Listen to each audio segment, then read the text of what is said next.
How's it going, everybody? It's Spiker. And it's Dave. I am thrilled for this conversation that you guys are about to listen to. Dr. Ellen Reed was awesome. She is a very well-accomplished woman.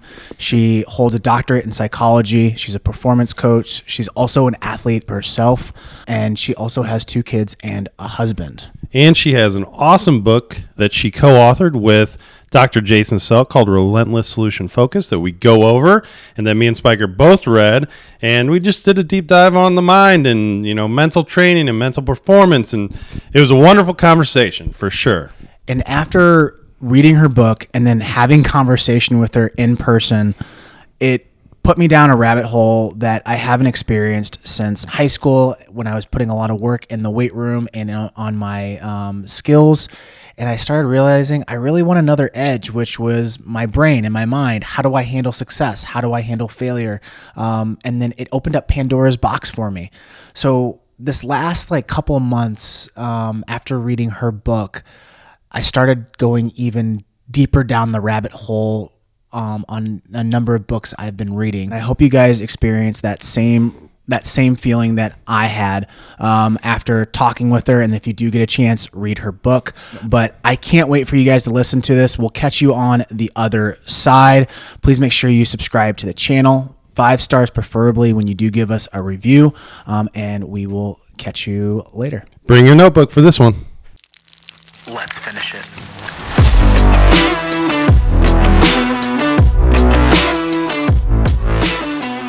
What is up, everybody? Welcome back to another edition of The Closing Pitch. My name is Spiker Helms, and this show is about people, culture, and how to create a winning lifestyle. To my right is David Birkby, and we have a special guest, Dr. Ellen Reed, who is the author of Relentless Solutions Focus with Dr. Selk.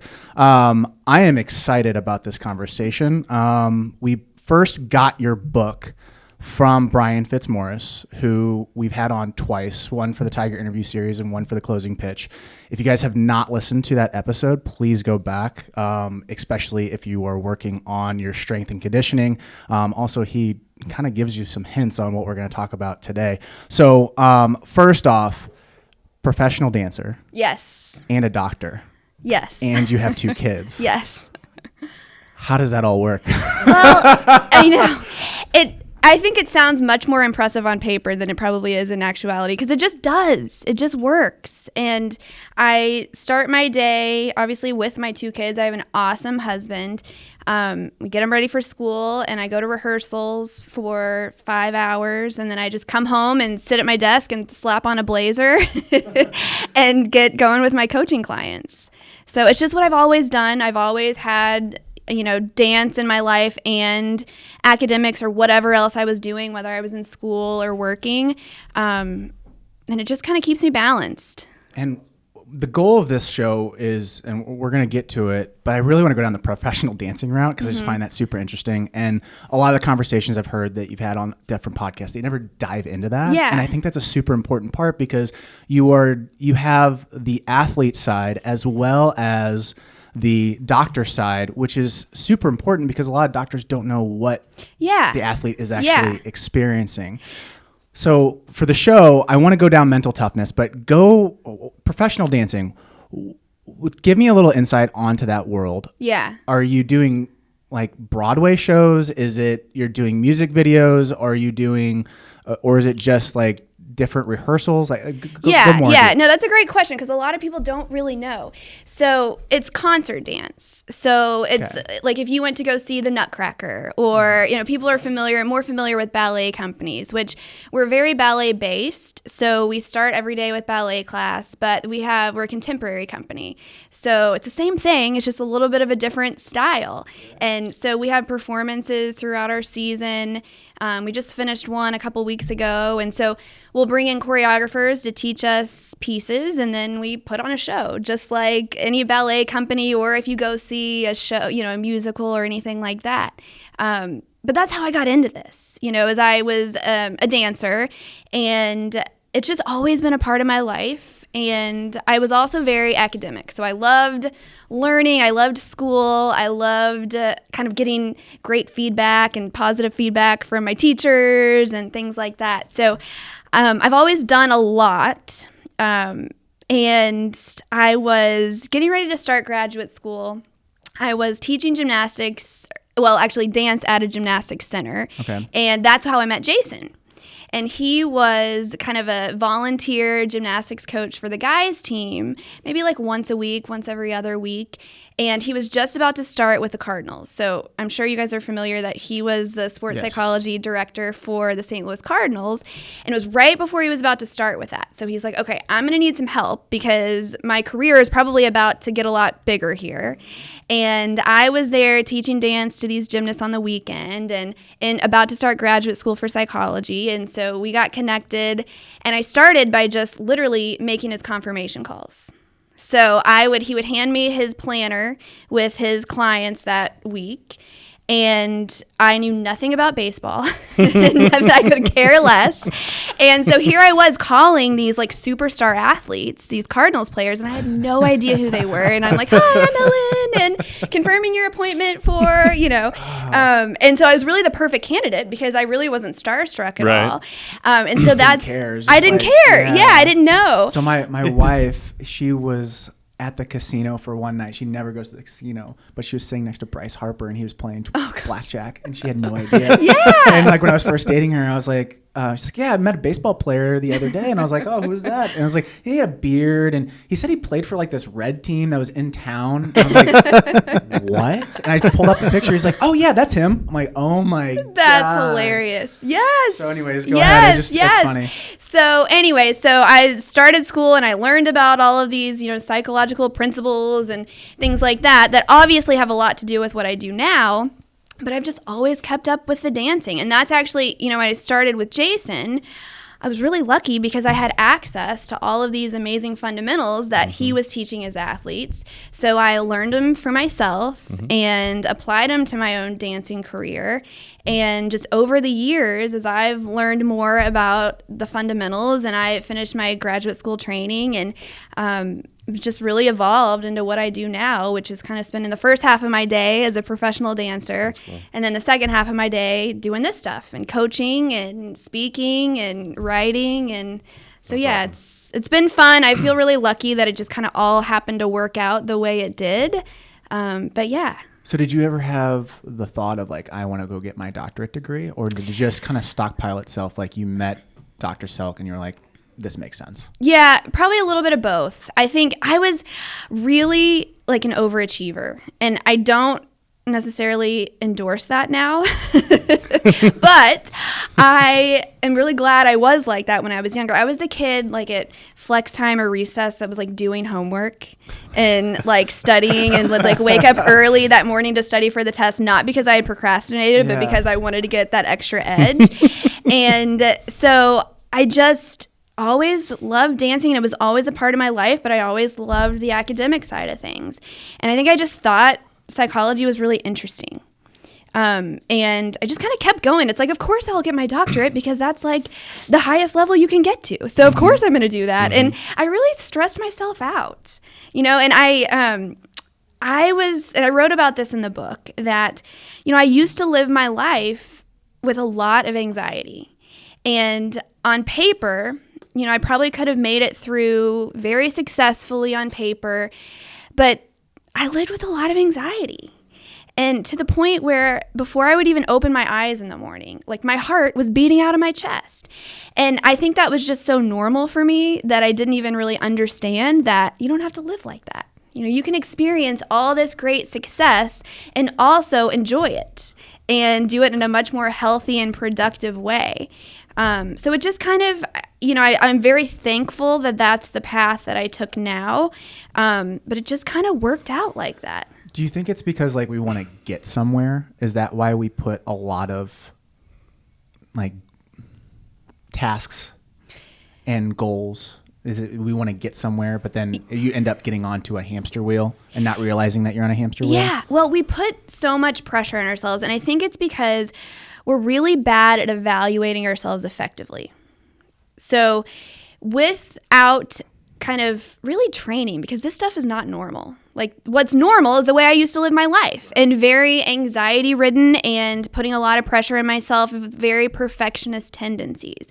So what's normal is to evaluate ourselves with a very perfectionist mindset where we're quick to kind of shrug off what we're doing well and say, okay, well, what's next, right? I did this, what's next? And I hear that from a lot of my athletes, a lot of my business professionals, a lot of people that come to me is that they are stressed. And they are very, have these kind of perfectionist tendencies, which is very normal. And evaluation is such an important part of success and really happiness, but you've got to do it effectively. Do you think that's biological, or do you think that's the environment that we are putting ourselves in because of the schooling that we have set up currently in our education system? So I think it's biological, and the fact that it's the environment that we're kind of growing up in is also biological. Everybody's wired that way. Mm-hmm. So our teachers are wired that way. Our parents are wired so that it's way. reinforced. Yes. Well, yes. If you think about how like a curriculum is set up, it's like, all right, we have task 1, then we have task 2. We can't get to task 3 unless we know task 1 really well. We can kind of get away with task 2, but we have to get task 1 right. Yeah. Well, and when we don't give ourselves credit for what we're doing well, it totally breeds low self-confidence. And we talk about this time and time again in the book, and I talk about it everywhere I go because it's so important, that self-confidence is the number one variable for all human performance. And it was kind of okay that I used to live my life as a very perfectionist human being because I had a lot of external reinforcement. I had a lot of people telling me, hey, you're really smart, you're really great at this. And so it was okay that I was like, yeah, but what about this next thing that I want to do? Or I'm really still screwing up over here. That was okay because I still had a lot of reinforcement kind of maintaining that self-confidence for me.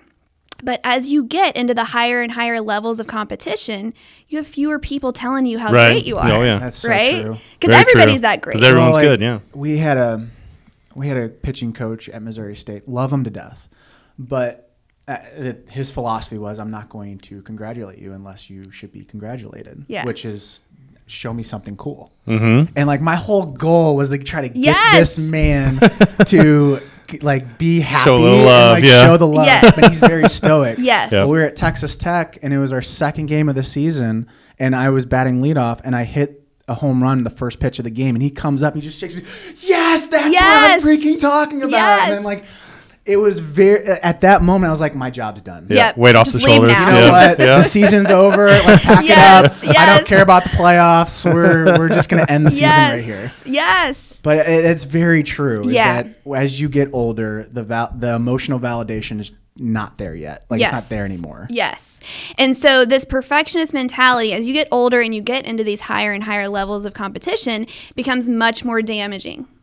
And so this is where you've got to learn to evaluate yourself effectively. And it's not about just like putting on rose-colored glasses and thinking, oh, I'm so awesome all the time and never trying to improve.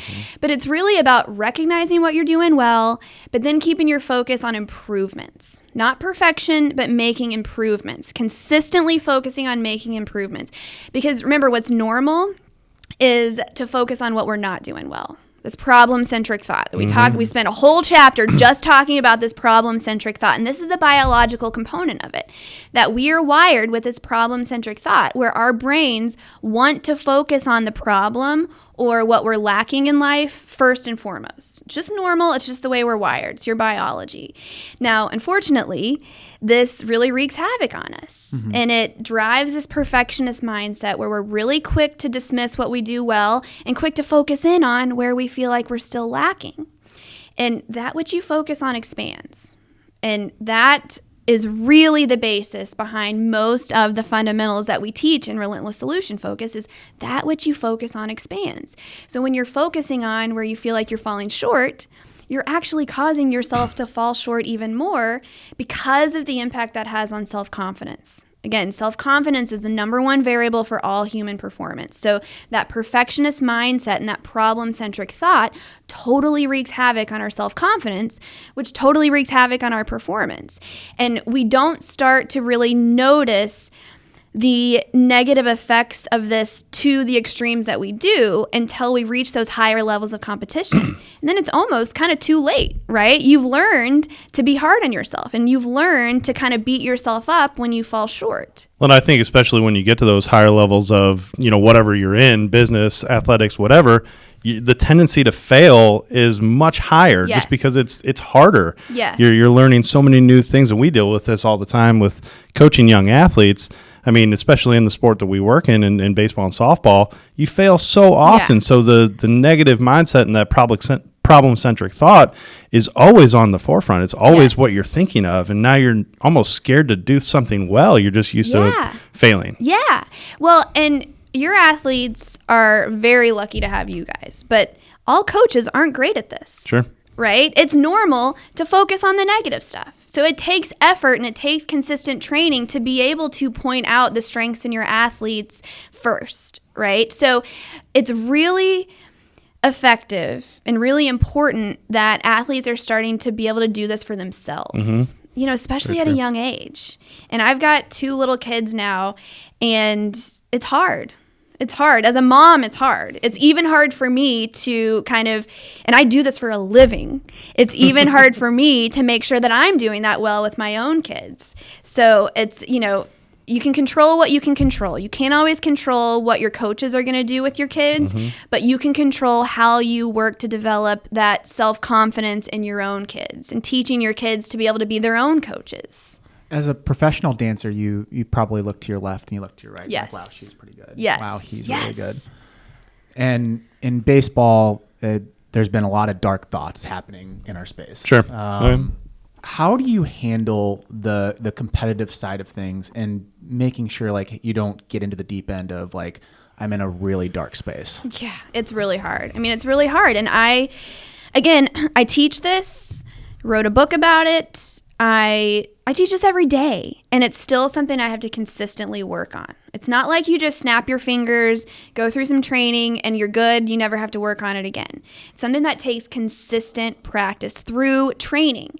And so we teach you in Relentless Solution Focus some really effective tools that you've got to do on a consistent basis, one being the success log.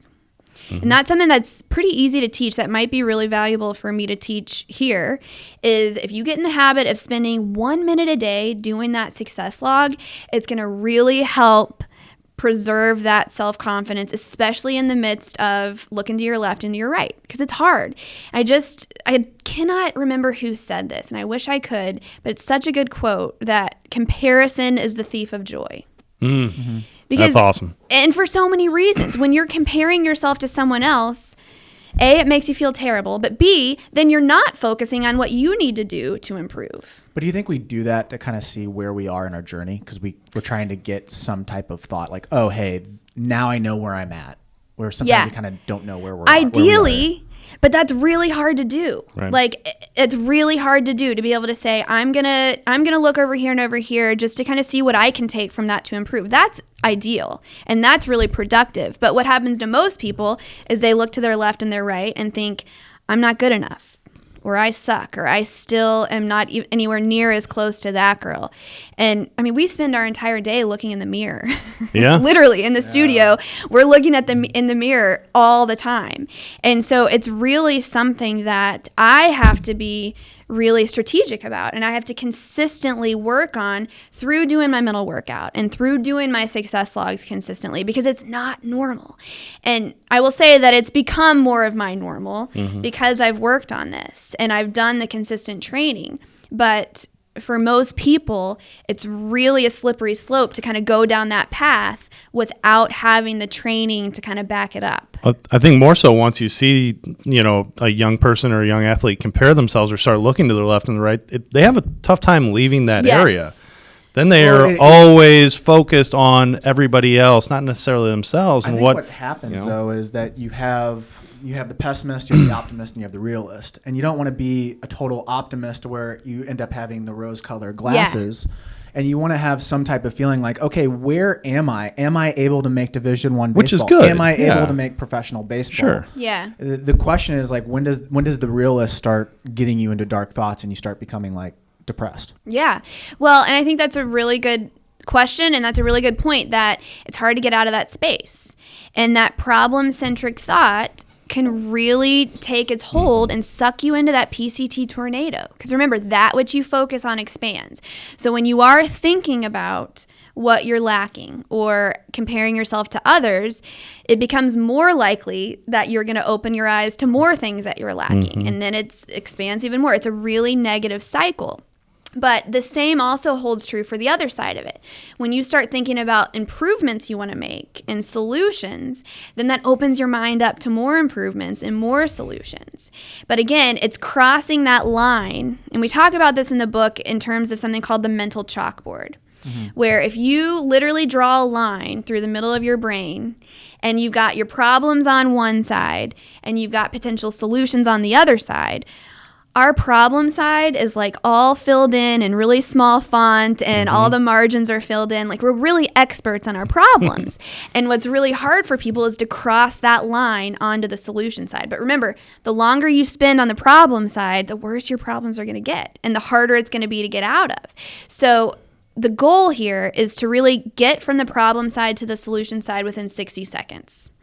That's the kind of the cutoff that you really want to recognize that you're focused on a problem and shift your thoughts from a problem to a solution within 60 seconds, because that prevents you from really getting sucked into that PCT tornado and makes it much easier to turn your focus onto potential solutions. I think one of my favorite parts of the book was when you talk about that specific example, you noted in the book that you didn't actually, as long as you were working on the solution, you didn't have to find the exact solution right there.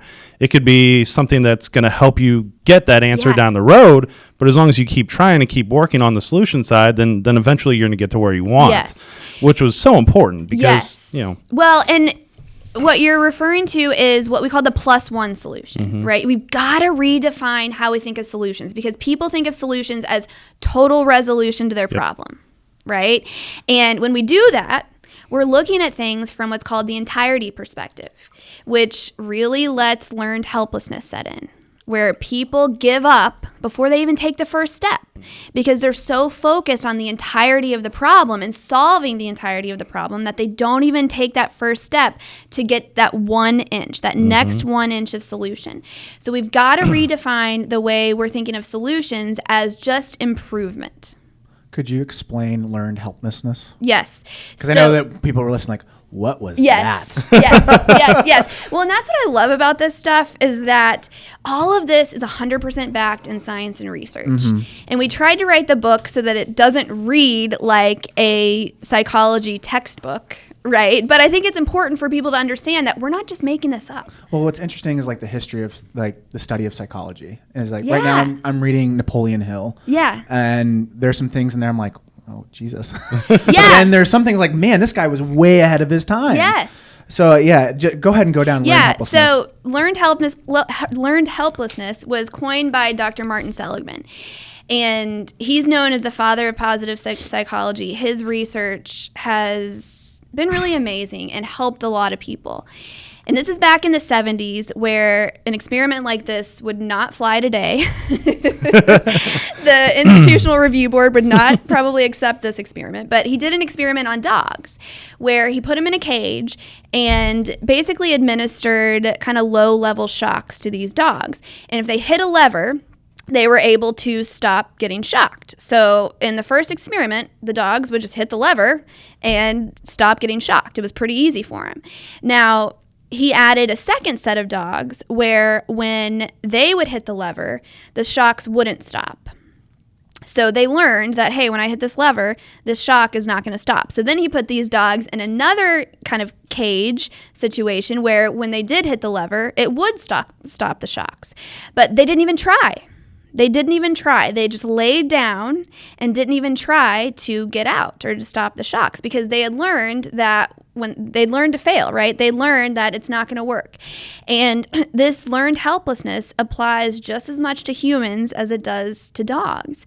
That when we experience failure, we give up. Right? And it makes sense. Yeah. It's very logical. It makes sense. But unfortunately, this leads to a lot of totally miserable people that are missing out on so many opportunities in life. That applies so much to the baseball world and so many different circumstances and situations. Like, we're in the business of teaching kids how to hit better or throw better.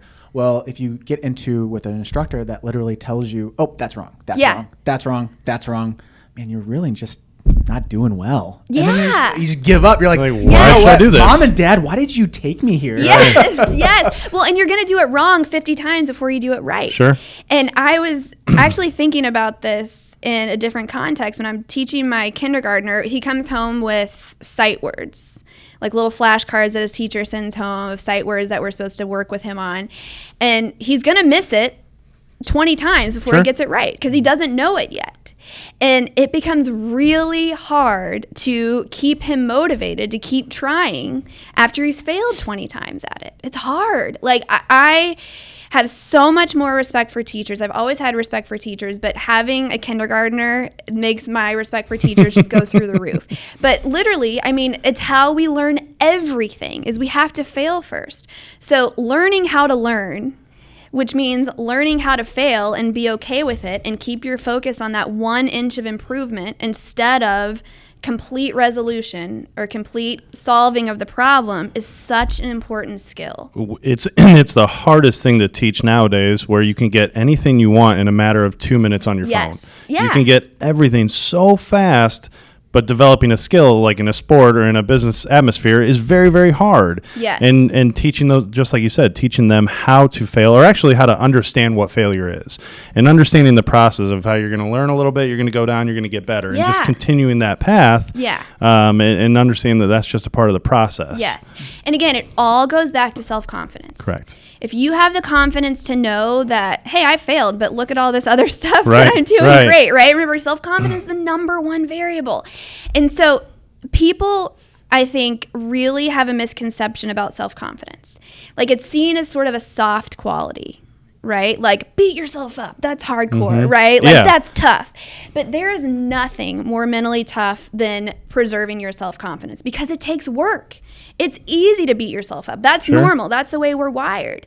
But developing your self-confidence takes work, and it takes constant work. So how do you develop self-confidence without getting too much ego and then also being too soft to where you're like, whoa there, buddy, don't tell me those words because that's going to hurt me and then my self-confidence is going to be shot. Right. I don't like those people either, but exactly. I don't like the huge ego and I don't like the softies Yes. that are trying to be like, you know what, I'm just going to quit because you're hurting my self-confidence. Yes. I think that's a really important question because there is a difference. And in the success log, let me just teach this because I think this will be a really valuable tool that even if you don't read the book, do the success log because this is going to be really impactful.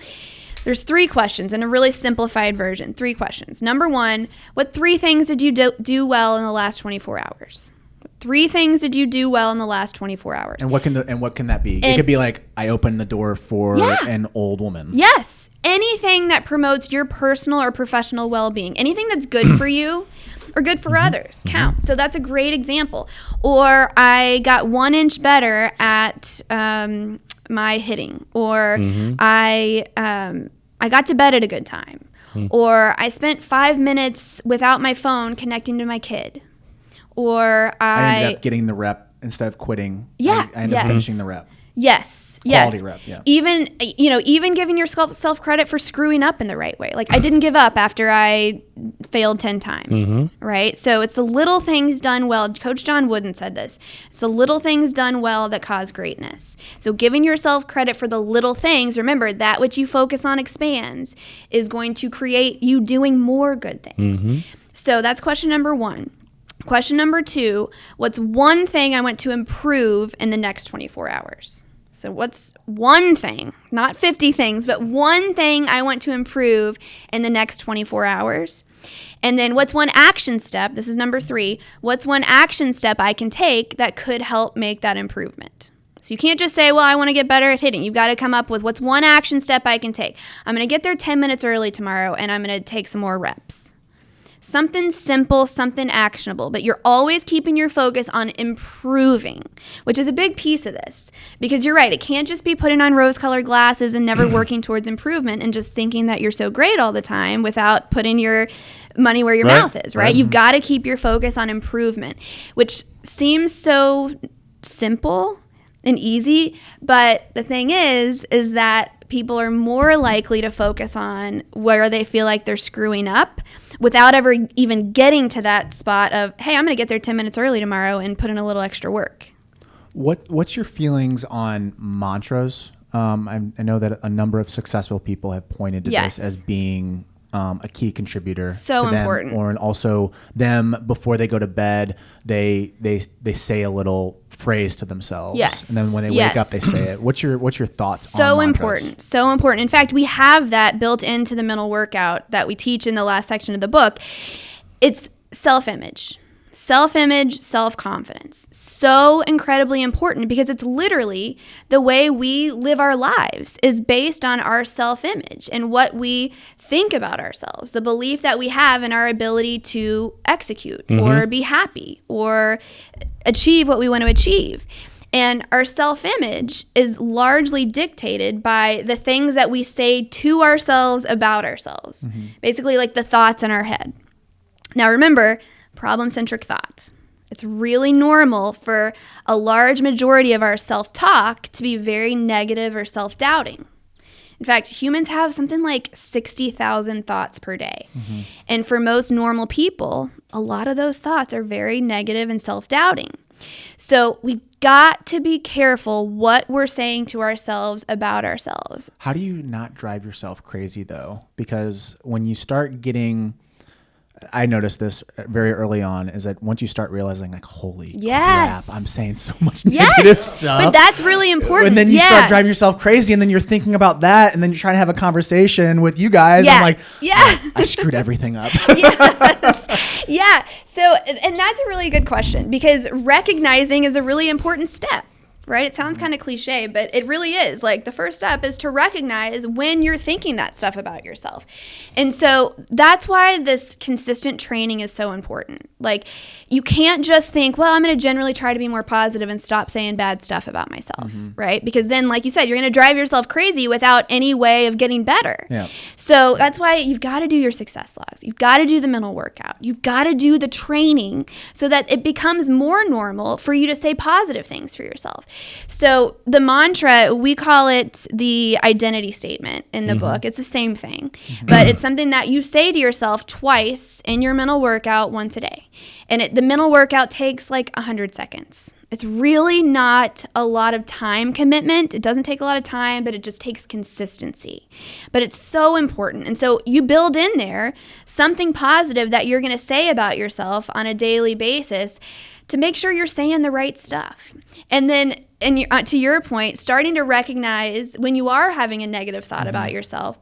And the more you're starting to recognize it, that's a great step. Yep. And then having the tools to know what to do when you recognize it, to replace it with something else. And that's really the second step. Start with recognizing, then replace it. Replace it with something else because you can't focus on more than one thing at a time. Our brains can only fully focus on one thing at a time. So if you catch yourself with a negative thought and replace it with something else, that negative thought's gone. You know what was so crazy was when we were reading that book, or Relentless Solution Focus, when we were reading it, we came into meetings the next couple of days, and just all of a sudden, meetings. I just, well, that's negative, and that's negative. Yes. Why am I thinking that? Oh Yes. my God. Jeez, that was like 10 minutes and 20 things popped in my head, and you This is never, a cesspool. you never Get out. Yes. Well, and that's such an important point too, that you're going to start to notice our world. Oh, yeah. Right? And how 100%. negative it is. We relate to each other through our problems. And when you watch the news, you're watching problems. When you watch any It's all movie. everything, yeah. Yeah, that's how we relate to each other. So we literally help each other get better at getting worse. Well, True. When you think That's very about social media and just TikTok in general, like that, it's almost reinforcing, and it almost gets to be learned helplessness to a certain Yeah. degree. 100%. Like when Logan Paul just got done with his fight, and I was just scrolling through, and I was like, there's so many people that want to be just like him, and then when they see that, they just get really depressed. And I'm like, I don't Yeah. even know how I get there. How do I get there? Yeah. Well, and social media is literally the way our brains work. Like we literally have this algorithm in our brain that which you focus on expands, just like social media does. The more stuff that you're looking at, the more stuff it's going to show you like that. Like, for example, I love interior design. And I just like love, that's why when I walked in here, I was like, you guys, this looks awesome. I love the paint color. But I love the way that like spaces can kind of change the way you feel and experience your environment and all that. But anyway, the more I search for, let's say, traditional designers, the more I'm going to be shown traditional designs. And the more I'm going to think, well, hey, I really like traditional design. And then I'm going to start seeking it out more, but it's literally going to start showing me more traditional design. It's literally the way our brains work too. That which you focus on expands. So the more you start teaching yourself to focus on what you're doing well, the more you're going to recognize what you're doing well throughout the day, which the more that's going to impact your self-confidence, which is going to give you more ability to make improvements and to actually increase your performance. Well, it was kind of cool, and I don't know if anybody's ever told you this, but once I started recognizing that I was focusing on problems more than I ever knew, it's almost like a little light switch would go off in my head. Like something would just hit me and be like, you got to stop. You have to stop doing that right now. Yeah. And like you said, find a solution. But I never had that before. Yes. I'm not saying I never didn't figure out solutions or work through problems, but I never had the light switch. Yes. And I feel like after reading the book, it really helped me. And it would be something that it's definitely something I apply to my athletes now that, okay, well, let's get over here with our thought process. That's awesome. Well, and it's just like kind of what I told you in the beginning of like, I lived my life just with this constant kind of underlying level of anxiety that I never really realized was a bad thing. I was like, that's just normal. But now I'm like, wow, this is so much better. Sure. This is so much better. And so that recognizing is such an important step. And then you can't replace it if you don't recognize it, right? And so then going on to replace it with, hey, what's one thing I can do that could make this better? It's what we call the relentless solution focused tool. And I think anybody listening should write this down. What's one thing I can do that could make this better? If you don't know what the solution is, you don't know what to replace that negative thought with, replace it with that question. What's one thing I can do that could make this better? Anxiety is a huge thing in baseball right now, just because you're dealing in a sport that deals with problems, failure. Yeah. Do you agree that you're always going to be dealing with anxiety to a certain degree, or can you get to a point where you literally have zero anxiety? Well, I think that a level of stress is healthy, right? So cortisol is a neurotransmitter that we talk about a lot because the biology of this is very important, I think, to understand. But a certain level of cortisol, the stress hormone, is important for our performance, right? But when you get above even moderate levels in terms of cortisol flowing through our bodies, it becomes very damaging. So a little bit of, that cortisol, a little bit of stress. I don't know if I like to use that word. It'd be the adrenaline that's pumping through your veins when you're in a big moment. So like Game 7. Yeah. With guys on second and third, 2 outs. Yes. And if you didn't have a little bit of that push, right, you wouldn't be motivated to try anything. David Ortiz doesn't hit the home run. Exactly. Right. Exactly. Now, I train my athletes to be prepared for that Game 7, 2 outs, David Freese situation, right? So they're ready when that moment comes to be able to deal with that extra shot of adrenaline, right? Because I want them performing the same in Game 7 as they would in a low pressure situation where they're firing on all cylinders. Yep. Yeah. But to your point, and I think that's a really good point, that we need that to be motivated to do anything, but it's a really fine line between productive and counterproductive. Because what are the long-term effects of having that much cortisol going through your veins? It's amazing. It really is amazing. And the science behind this and the research done on this is like almost unbelievable, that people with optimistic qualities, and this is basically relentless solution focus is optimism. It's a way of teaching optimism, because we know the research on optimism has been pretty extensive. We know it's great to be optimistic.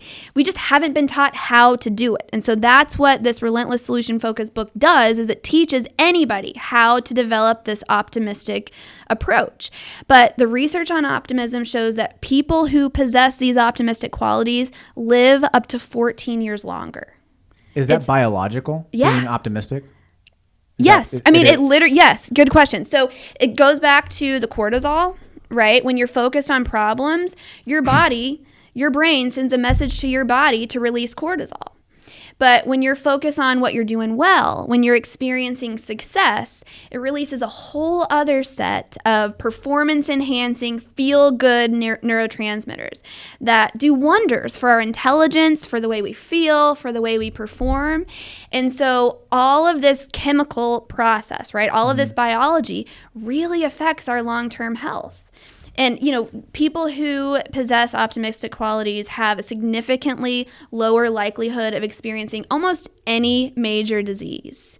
And the research behind it is, it is almost unbelievable that 14 years longer. Well, there's been a number of studies where there's been cancer patients who have literally told themselves that I don't have cancer anymore. And then they come back and the doctor's like, your cancer's gone. Yeah. How did that happen? Yeah. Yeah. It's crazy. It's crazy. It is crazy.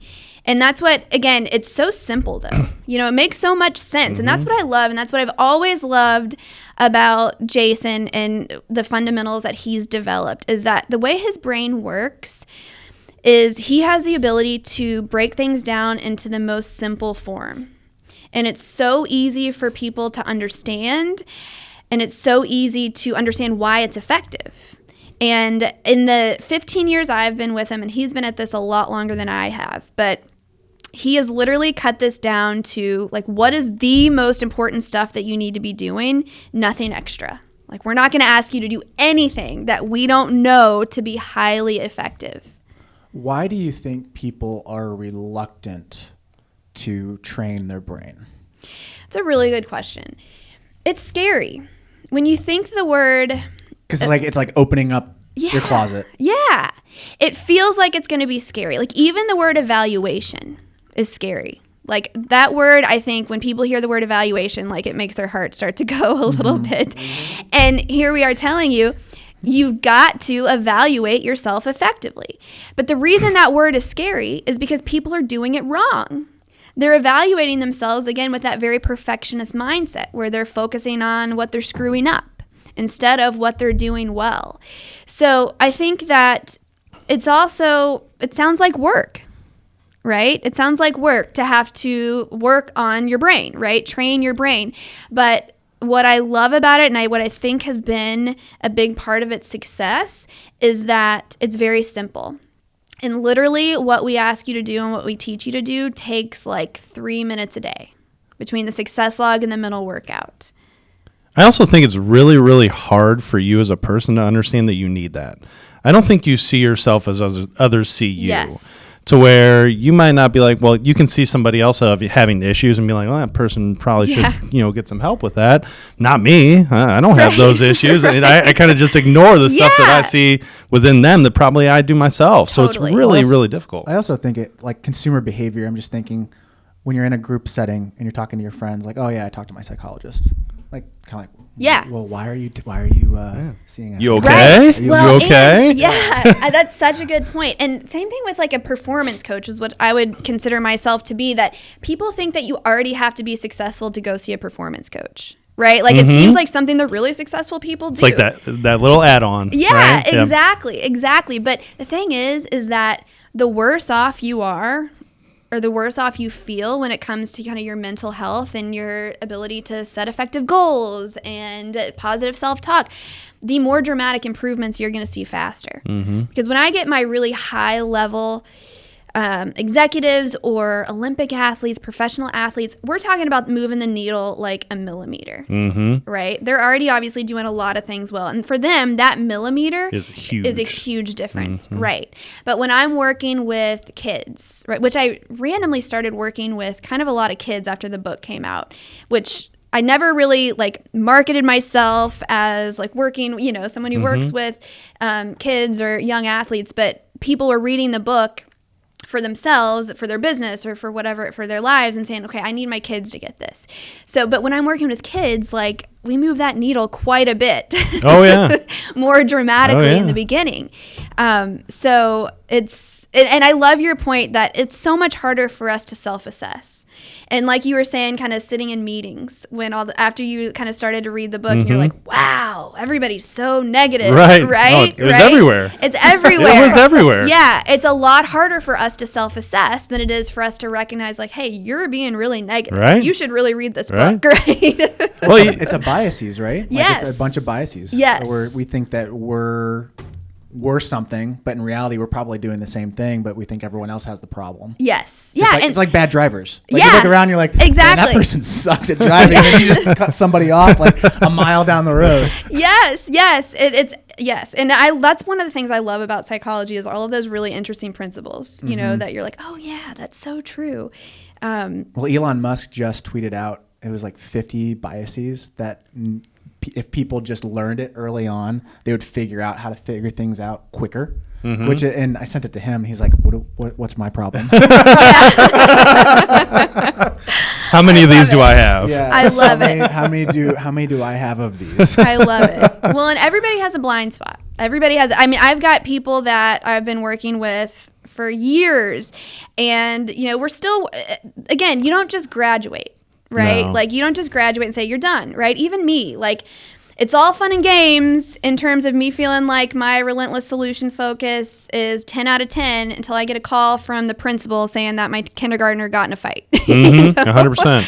And being able to stay focused on the solution and not keep my mind swirling in the problem, right? So it's hard, but you can learn to do it. Just like anything else, if you work on it, you will improve it. And we walk you through really clearly and specifically how to do it. And it doesn't take a lot of time. Yeah, it's definitely a constant for sure. It's something that has to, like you said, every single day you have to talk about it, have to bring up those tools and how to fix things. And it's definitely something we talk all the time after training sessions or anything else. I feel like more of my time nowadays is spent more on the mental side or learning how to that is 70-80% of my time. That's exactly what the research would tell you to do too. Easily. Rather than the physical. It's so important. How do you handle in just this space? I'm sure other youth sports have this problem as well. Kid has a really bad day on the field or diamond, and then it's always the talk. What's happening after the game inside the car? Yeah. Like that's a make or break, or like, you know what, we're done with this team, we're leaving. Yeah. And they quit and they don't fight through the problems, because I'm a big believer that the universe keeps on giving you the same lesson over and over again until you learn the lesson. Yeah.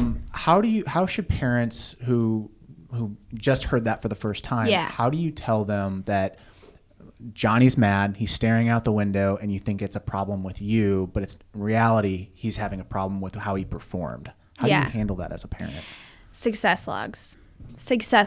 As a parent and as a coach, I would make success logs a very regular and constant part of what you guys are doing. After every practice, and with kids, I would just do it with them. I would say at the end of every practice, hey guys, get your notebooks. We're going to spend 1 minute. We're going to do a success log. Could you just talk it through though? Could you just like, you're just sitting in the car and like your way home. Hey, all right, let's go. Tell let's me run through it. Yes, absolutely. And you know, there's research out there to show that writing things down makes it 9 times more impactful. But listen, talking about it is so much better than the alternative. Sure. So don't worry about doing it perfectly. Just do it. Right. And so that would be get in the habit as a parent, as a coach, as a kid to do success logs. And the more you're doing it for yourself and the more it becomes the norm, it's going to come naturally for you to be like, hey, Timmy, tell me 3 things you did well at practice. I know you feel like you had a rough one, but let's start with what you did well. And with evaluation, always begin with the positive. And again, easier to do for someone else than it is to do for ourselves. But get in the habit of getting them in the habit of doing success logs. How do you handle like a client that just is quiet? They're just totally quiet and they shut you out. Like you find different routes to try to get them to open that book up, but they're just not opening that book. So this is silly, but it's kind of effective, as we say, because what'll happen is you'll say, hey, tell me 3 things you did well today. And then they'll say, I don't know, I didn't do anything well. And you say, okay, we're going to play a game. And the only rule of the game is you're not allowed to say, I don't know, or anything that represents, I don't know. And usually that gets an eye roll, but then usually they'll come around and say something. And if they can't do 3, then say, okay, tell me one thing you did well. So play that game. I know it sounds silly, but usually that gets somebody talking. Why does a person stay quiet on those moments? I've really found that interesting. Like I used to do to my parents. They'll be like, "How was your day? Good. How was the practice? Good. Well, what about Timmy? Good." And then my dad would manipulate me basically and try to get me to open up. But like, why do people stay quiet in those moments? Well, think about that question. Asking how was your practice, right? Like that's a very open-ended question that it takes a lot of energy to kind of come back and like give an assessment of how your practice was. But if you ask someone, hey, tell me one thing you did that you're proud of yourself for at practice. It's niching it. You're niching the conversation. Yes. And it's so much more concrete. It's so much more specific. That's a much easier answer to give. But don't be surprised if it takes your athletes a little bit of time to come up with an answer because it's not normal. It's not normal to be on the ride home thinking about what you did well at practice, which is so sad. And that's, again, what this book is teaching you to do, is to make that your normal. Just because it's normal doesn't mean it's good for us. It doesn't mean it's effective. It was important for us years and years and years and years back when our resources were much more scarce and our environments were much more unstable and we needed to be able to quickly spot like the lion running at us from the woods. But now our environments are much more stable and that problem-centric thought is not good for us in that way. And so it's going to take a little bit of time for kids to be able to come up with these answers more quickly and readily. But what you'll start to notice is that it'll start to get a little bit easier for them. So basically you're doing the legwork to get the question more specific so that it's easier for them to open up. Yes. And I would just literally use that question. Like, you don't need to try to reinvent the wheel. Just ask, hey, what's one thing you did today that you're proud of yourself for? It's kind of like podcasting. I have to make sure that I give you good questions. Yeah, exactly. Or if I just said, so you're a psychologist. Tell me about that. Tell me about that. Yeah, exactly. It's kind of like Zach Galifianakis's between two ferns. Where he just has open-ended questions. Yeah. And the celebrity's just like, yeah. Yeah, exactly. So make it a habit the next time you catch yourself as a parent or as a coach saying like, how was your day? That's a hard, if somebody asks you, how was your day? If somebody asks me that, I'm like, good. I'm tired at the end of the day. That's a big question, right? But what's one thing you did today that was fun? Or what's one thing you did today that you're proud of yourself for? It's becoming genuinely interested in that person's like life. Yeah. That's basically what you're doing. Yes. Is you want to get more involved into a deeper level. And that takes effort. It does. It does. It takes effort. And it takes a little bit of a plan because especially as coaches, like it's easy for you guys to probably first recognize what your players aren't doing well. Sure. That's the way your brains work. So it takes effort to start with what you saw that they did do well. That takes effort, and that takes a little bit of pre-planning sometimes. You might literally have to sit in your office after a practice and think, okay, what's something that I can tell Johnny that he's doing well? When you see Johnny really struggling, it might take a little bit of forethought and thinking about it because that's not normal. What's normal is for you to see very clearly what Johnny is screwing up. I want to talk about goal setting, and I also want to talk about vision boards, kind of an older type of topic, but I think it's something that a lot of people have gotten away from, but I would love your opinion on it. Yeah. What's your thoughts on goal setting? Because I struggle with this constantly from, okay, I overestimate my year. Yes. And I underestimate my 10 years. Okay, yeah. How do you approach goal setting from your standpoint? Okay, so goal setting is very important, but it's also very easy to get wrong. And most people out there are doing it completely ineffectively. So there's a lot of mistakes that we see that are really common but very detrimental. And number one is setting way too many goals. Like you said, kind of overestimating your year. Yes. And then underestimating my 10 years. Yes. And here's the thing that people may not want to hear, that anything more than focusing on one at a time is a recipe for inconsistency. You've got to understand the biology here. You've got to understand something called channel capacity, which is our brain's bandwidth, the amount of information that we can hold on to at a time, which is for any short-term memory. Basically, that's what essentially in a way, yeah. And it's the amount of information that we can hold on to or work with at a time. And for anything new or anything that we're trying to improve, it's one. One thing at a time. And this is why so many people are not sticking to their New Year's resolutions, which is a good time to be talking about this. Right. A couple weeks into the year, because they set resolutions instead of resolution. You've got to take the S off the end of New Year's resolutions. One, anything more than focusing on one at a time is a recipe for inconsistency. And if you focus on one, you're going to have such a better chance of blowing everything out of the water than if you try to focus on so many things and learn about yourself that you fail. But that's so hard because you see the mountain. You see Mount Yeah. Everest. And Yes. you're like, I want to be there now. Yes. So you got to focus on one. And that's the thing that like most people are kind of surprised about when they leave my office for the first time is that I'm telling them to focus on less. We leave with one thing that you're supposed to be focused on implementing. We walk you through this really specifically. I think it's chapter 7, how to prioritize. Prioritization is the most underrated skill of those who are highly successful. They're great at prioritizing and prioritizing doing the most important thing on a daily basis. So that's the biggest mistake, I would say, number one, is setting way too many goals. But the other one is this set it high, hope to come close mentality, where like the shoot for the moon and you'll land amongst the stars. There's no research out there to say that mentality is effective in time periods of 3 years or shorter.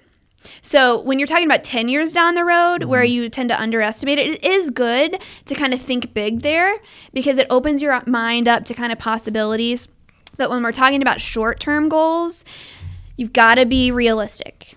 You can't do the whole shoot for the moon, land amongst the stars because you're teaching yourself to fail, right? People think, well, I'm going to start going to the gym every day. I don't go at all now, but if I tell myself I'm going to go every day, maybe Right. I'll at least go like 3 yeah. days a week. But essentially you're telling yourself that, hey, I don't have to do what I say I'm going to do. And then you learn that you're not accountable and then you become inconsistent. So at what point is it okay to add on? Good question. So I'd say a month. When you're consistent with that one thing for a month, then you can add another one thing. Because it's become a part of your routine, your habit? Okay. Yes. But as soon as you add something else to the list and it compromises the consistency of what you've already implemented, that's even more important than what you just added, take it off. Go back. Yeah. Power of Habit, a really good book, talks Yeah. about that. Yeah. Maybe you got to get to 30 days. If you get to 30 days, Yeah. it's halfway there. And then if you get to 60 days, it's stuck. I think it's 60 or is it 90? I can't remember. Yeah. It's been like almost 8 years since I've read that book. Yeah. Well, and then the last mistake that I'd say the last biggest mistake that people very commonly make when it comes to goal setting is something called the paradox of the product goal, where the more you're focused on the result or the product, typically the further you are from achieving it.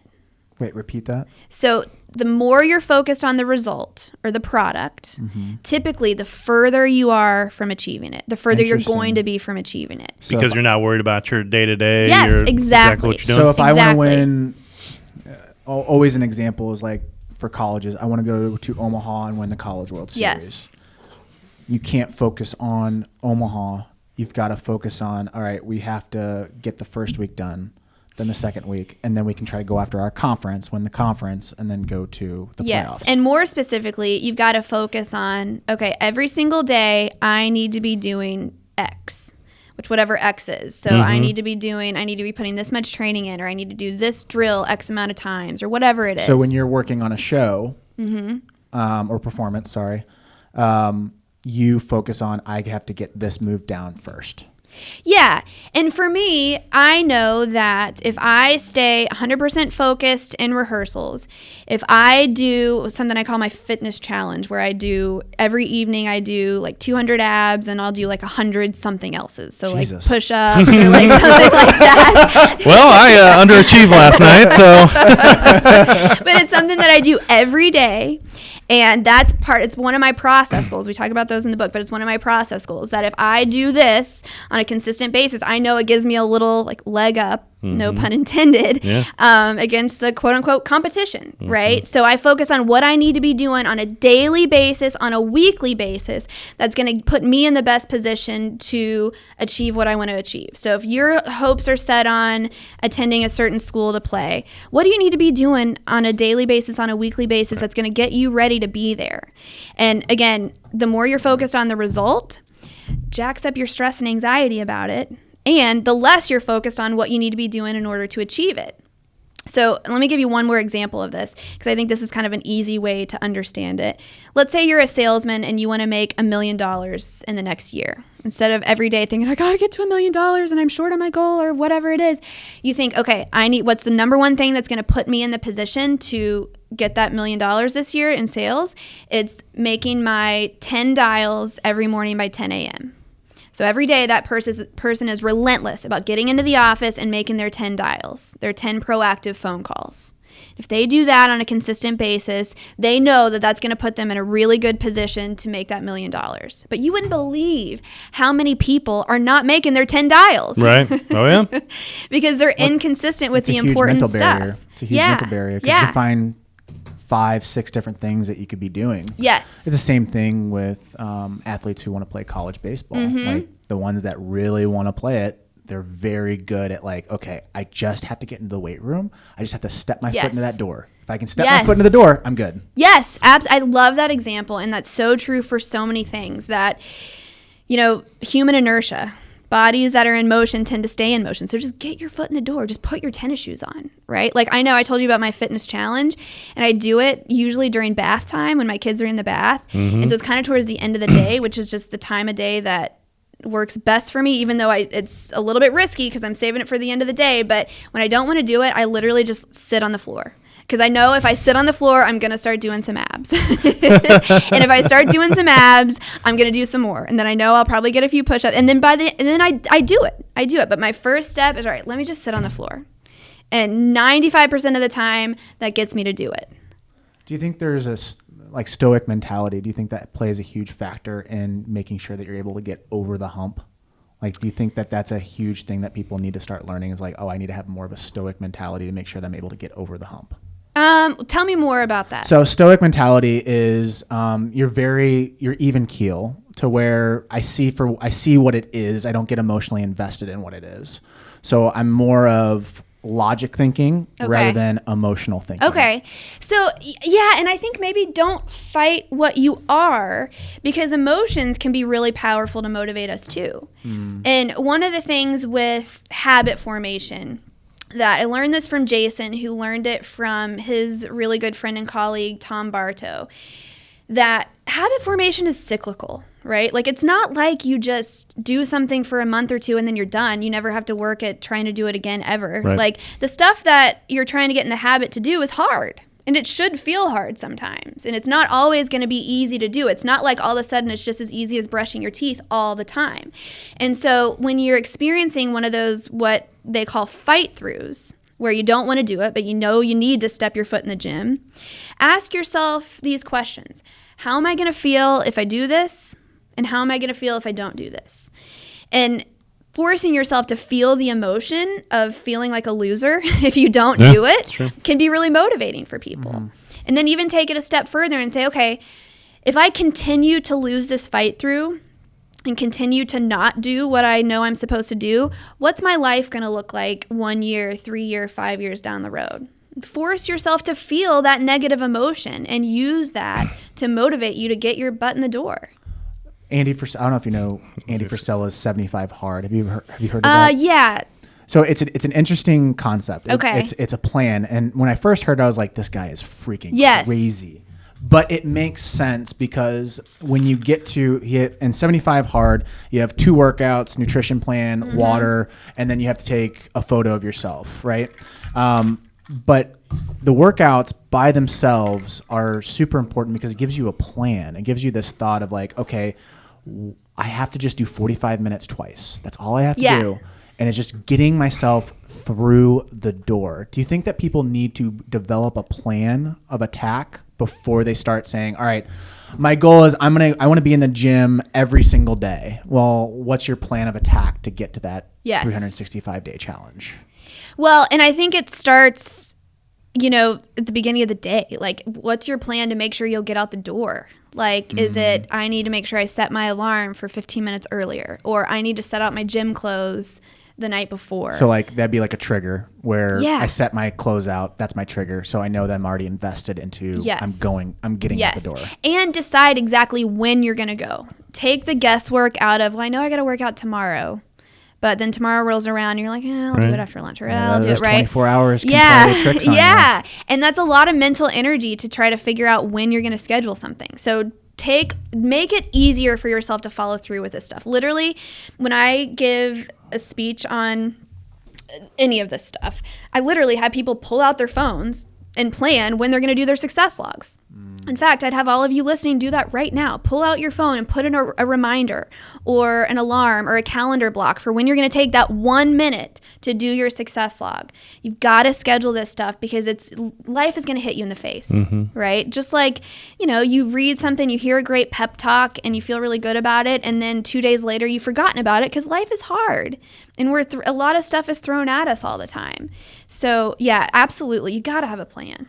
Vision boards. Yeah. What's your thoughts? Well, I love it. You love it. I think it comes, and I think it can be very effective for people because remember, that which you focus on expands, right? And it's essentially keeping your focus on what you want to achieve and the kind of life that you want to have. And we do this in a little bit of a different way in the mental workout, where we have people develop what's called a vision of self-image, which is essentially a mental vision board that you rehearse in your brain every day in your mental workout. So you're doing for a 30 combination seconds. of the mantra and the vision board together, basically. Yes, and they're kind of broken down into two separate things in the mental workout. The mantra is the identity statement, and the vision of self-image is essentially a snapshot of who you want to be, what you want your life to be, let's say 3 to 5 years down the road. And it's important to remind yourself of that because remember, this day-to-day stuff is hard, right? Like it's hard to go to the gym. It's hard to go to practice. It's hard to do the stuff that we know is important to do that's going to get us to where we want to go. So it's important to remind yourself of why you're putting in that work.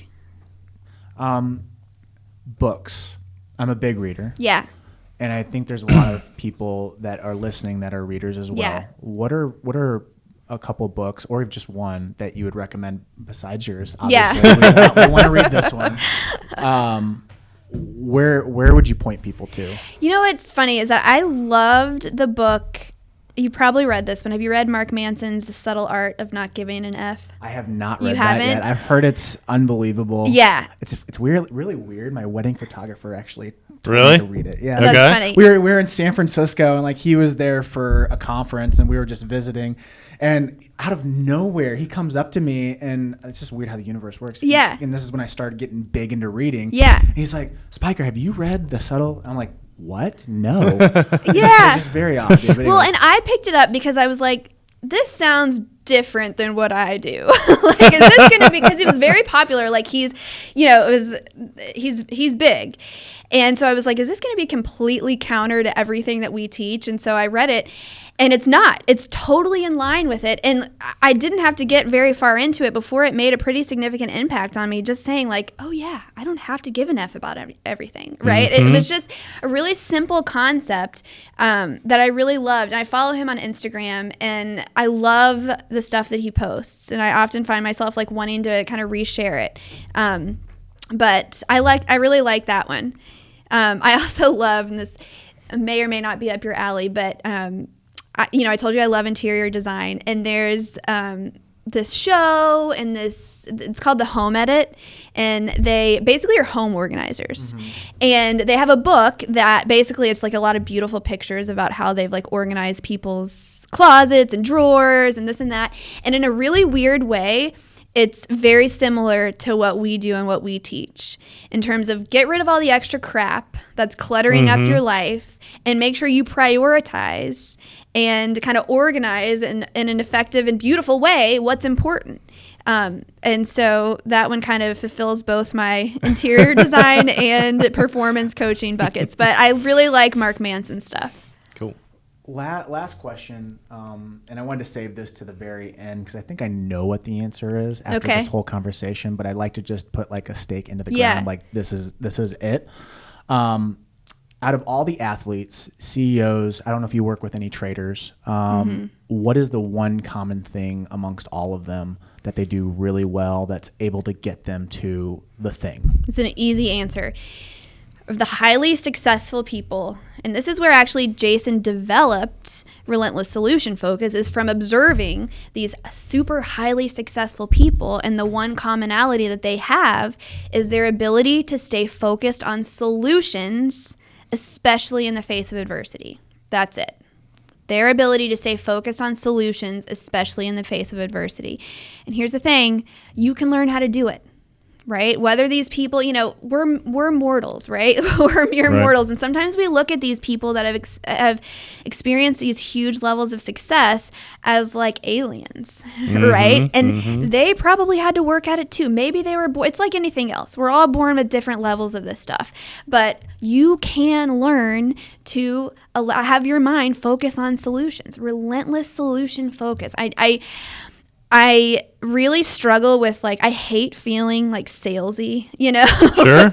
I think everybody does. Everyone Yeah. struggles with that. 100%. I think it was Jack Welch that said that if you want to sell something, you've got to be willing to shout it from the rooftops. You've got to believe so passionately about it. And I believe so passionately about this that if we can get this book and this message into people's hands, it's going to make a significant impact on their lives. Just thinking about from my standpoint, and we've gotten so far, we're nowhere near where we want to be. We talk about this all the time. It's man, I just wish we could just have a Thanos snap and then we're there. But this book has definitely circled back to a lot of the things that I was reading when I was trying to pursue the dream of playing Division I baseball. So I highly recommend this book. And it's one of those books that I read all the way through. Sometimes I'll get bored with it and be like, I got the idea. Yeah. But I actually read all the way from cover to cover, and I really appreciate you writing this book and kind of reminding me oh yeah, this makes sense. And I was pulling different thoughts of oh yeah, if I learned this from Power of Habit, I learned this from Napoleon Hill. So it's a very good book. So thank you. Yes. Anything else on this, Dave? No, this has been an awesome conversation. Yeah, absolutely. The one big takeaway that I took from the book and I took from this conversation is honestly that every one of your ideas that you guys talk about is an idea on how to teach simplification. Yes. Of literally, you look at some of these problems or issues that come up in life and you look at it as how can I solve that? That's so crazy hard. And then it just encompasses your thought process and everything.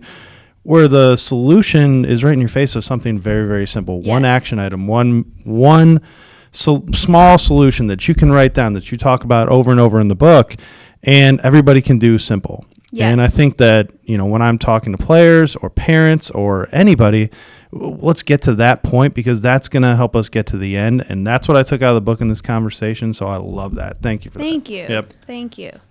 Where can they learn more about you, and how can they, if they do live here in St. Louis, how can they get your services? Oh, well, good question. So I actually work probably with more people outside of St. Louis than I do in St. Louis because I'm mostly virtual. But relentlesssolutionfocus.com, or you can email me, ellen@jasonselk.com. I'm on Instagram. I think it's Dr. Ellen Reed.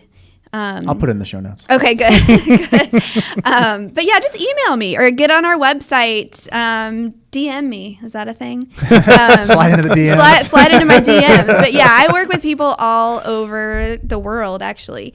But it's always, I love working with people in St. Louis. Get your athletes in here. The best thing you can do for your athlete as a parent, I think, is to read this book. Yep. I think it's really important for parents to read this book. It might be, depending on the age of your athlete, I think high school students it would be great for, but I don't know if I would hand it to a 10-year-old. I think it's almost perfect for a high school kid because there's so many things that are going on in the high school life. It kind of scares me thinking if someone came up to me Spiker, you have to go back to high school. Same. To the no. Same. No. High school is so stressful, and I just am blown away with every high school student that I work with. But yeah, high school students, parents, honestly, I think this is so important. Dr. Reed, thank you so much. I appreciate your time. You guys are awesome. Thank you. Guys, please subscribe to the show. YouTube, also subscribe to the podcast if you have not subscribed there. Also, give us a review. We love seeing the reviews, 5 stars preferably. If it's a 1-star, we'll have to figure out who you are and come to your doorstep. Thanks, guys, and we'll catch you in the next episode. Thanks, guys.